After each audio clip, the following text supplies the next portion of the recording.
After more than 4 decades, a family got the answers they were looking for. St. Pete police have solved their last remaining homicide cold case after finally identifying this man 46 years after his death. Fox 13's Kylie Jones is joining us live with how police finally named this victim. Kylie.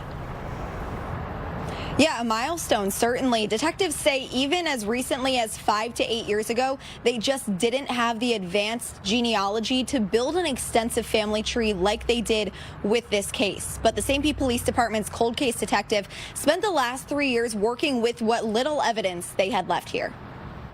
It dates back to 1980.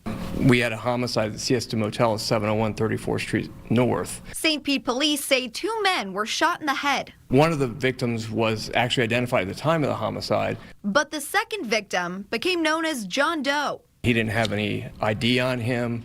He didn't have any fingerprints on file, and obviously back then we didn't have DNA in the system. Police quickly identified 2 suspects, Kyle Watson and his girlfriend, David Ann Thomas. But the 2 escaped to Tennessee, where police say Watson's girlfriend shot and killed him before he could be taken into custody. Thomas was later put behind bars, but for decades, nobody could put a name to the face of this John Doe. When I'm dealing with the 1980, really they didn't have much. You know, they had some blood typing, hair analysis, and then just mainly witness statements at the time. Detective Wallace Pavelski says a lot of DNA technology didn't exist until the early 2000s.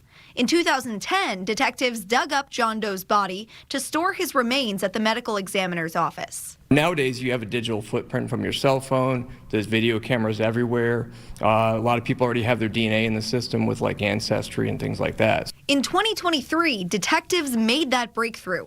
Pavelski says they sent the remains to a lab in Texas. They were able to extract a new DNA profile that we could use for genealogy. Pavelski started piecing together a family tree. We had investigators from, I think it was Bedford Police Department in Texas, go out to those areas and speak with one of the sisters, and she immediately said that she was missing her brother since 1980. After 46 years, detectives were able to identify that second victim as Johnny Bradshaw, who was 29 at the time of his death. My biggest thing is getting closure for the families, and then, putting the victims, with the families where they're supposed to be, and getting them buried properly. Giving everybody a sense of closure.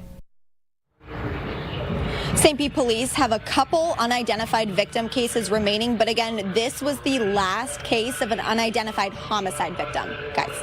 Kylie Jones reporting tonight. Kylie, thank you.